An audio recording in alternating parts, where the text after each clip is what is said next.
चलिए अब हम नेक्स्ट टॉपिक देखते हैं, हिस्ट्री ऑफ क्लोथिंग मटेरियल, कि किस तरीके से पुराने ज़माने में लोग कपड़े पहना करते थे। आप लोगों को भी पता है पुराने टाइम के अंदर हमारे पास ज़्यादा सोर्सेज नहीं थे, उसी तरीके से हमारे पास कपड़े बनाने की भी कोई टेक्निक नहीं थी। पुराने टाइम के अंदर क्या होता था, पुराने टाइम के अंदर पीपल यानी कि जो लोग हैं वो क्या करते थे, अपनी बॉडी को कवर किससे करते थे, या तो एनिमल की स्किन से कवर किया करते थे या फिर प्लांट्स की लीव्स से किया करते थे। देखिए, people cover their bodies with large size tree leaves, बड़ी बड़ी पत्तियों को यूज करके अपनी बॉडी को कवर किया करते थे, या फिर एनिमल स्किन का यूज करके अपनी बॉडी को बचाते थे। In colder places, people used animal furs to protect their bodies from cold. Gradually, people learned to tie different pieces of fur with leather strips. पुराने टाइम में क्या होता था, ठंड से बचने के लिए जानवरों को मार करके उनकी जो स्किन होती है उसको यूज करके कपड़े बनाए जाते थे। उसको क्या किया जाता था, फर के रूप के अंदर ट्रांसफॉर्म करके सर्दी से बचने के लिए कपड़े बनाए जाते थे। धीरे धीरे क्या होने लगा, एग्रीकल्चर, खेती बाड़ी बढ़ने लगी, लोगों को खेती करने का नए नए तरीके आने लगे और धीरे धीरे उनको क्या पता चलने लगा, कॉटन वगैरह के बारे में पता लगना स्टार्ट हो गया। People develop the skill of weaving twigs and grass into mats and baskets. जैसे जैसे खेती बढ़ने लगी, लोगों को पता चलने लगा कि किस तरीके से हम बुनाई कर सकते हैं। उन्होंने क्या करना स्टार्ट कर दिया, जो टहनियाँ होती हैं, पेड़ों की टहनियाँ होती हैं, घास जो होते हैं, उनको यूज करके क्या करना स्टार्ट कर दिया, बुनाई करना स्टार्ट कर दिया, वीविंग करना स्टार्ट कर दिया।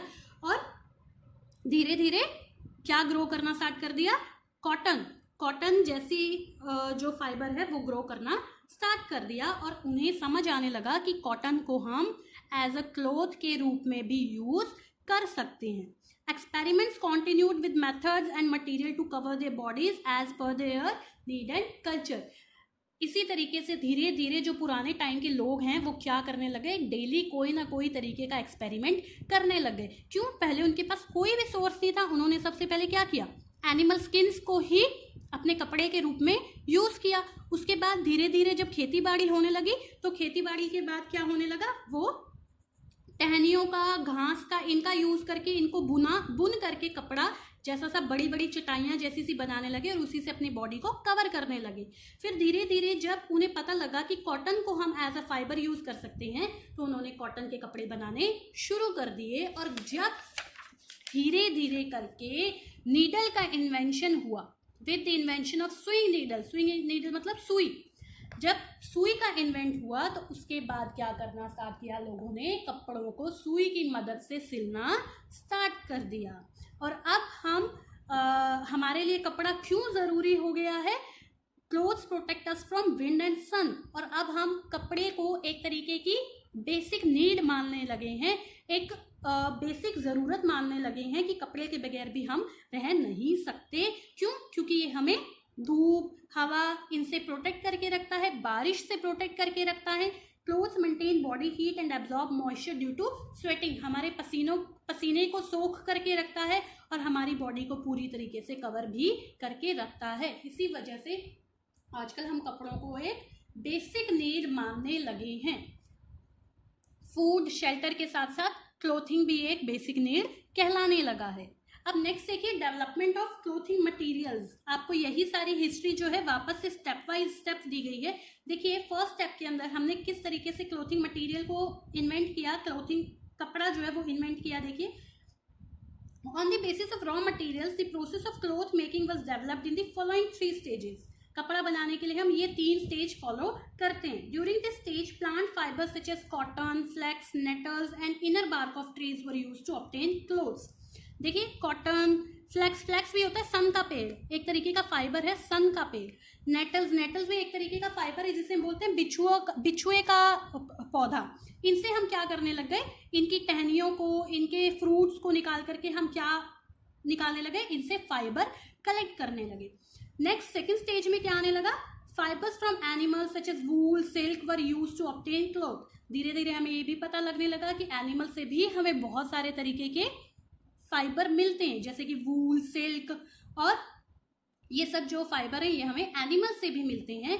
फिर थर्ड स्टेज के अंदर हमने क्या करना स्टार्ट किया, इन्हीं नेचुरल फाइबर्स को हमने सिंथेटिक फाइबर के साथ मिलाना शुरू किया, क्योंकि जो सिंथेटिक फाइबर हैं वो ज़्यादा समय तक चलते हैं और हमारी बॉडी को ज़्यादा अच्छे तरीके से प्रोटेक्ट करते हैं.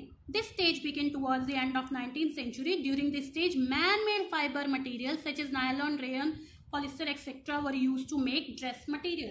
थर्ड स्टेज के अंदर हमने क्या किया, नेचुरल फाइबर्स को छोड़ करके हमने सिंथेटिक फाइबर को इन्वेंट करना शुरू कर दिया और सिंथेटिक फाइबर्स का यूज करके ज़्यादा से ज़्यादा हमें कपड़े बनाने शुरू कर दिए.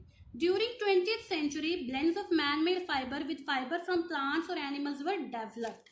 उसके बाद हमने क्या करना स्टार्ट कर दिया, नेचुरल फाइबर और सिंथेटिक फाइबर को आपस के अंदर मिला करके यूज करना शुरू कर दिया. Clothes made from such blends have improved strength, resistance to wear and tear and are very easy to wash. जब हमने धीरे धीरे करके नेचुरल फाइबर्स और सिंथेटिक फाइबर्स को मिलाना शुरू किया तो हमें बेस्ट क्वालिटी का कपड़ा मिलना शुरू हो गया, जो कि धोने के अंदर भी इजी रहता है, बहुत ज़्यादा स्ट्रॉन्ग होता है, उसके अंदर बहुत सारी स्ट्रेंथ होती है, ज़्यादा समय तक चलता है और जल्दी जल्दी फटता या खराब नहीं होता.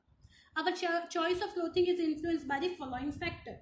हमारी जो चॉइस है कपड़े को खरीदने की और बनाने की किस किस चीज़ों पे डिपेंड करती है, क्लाइमेट के ऊपर. अब देखो गर्मी के अंदर हम अलग तरीके के कपड़े खरीदते हैं और सर्दी के अंदर हम अलग तरीके के कपड़े खरीदते हैं.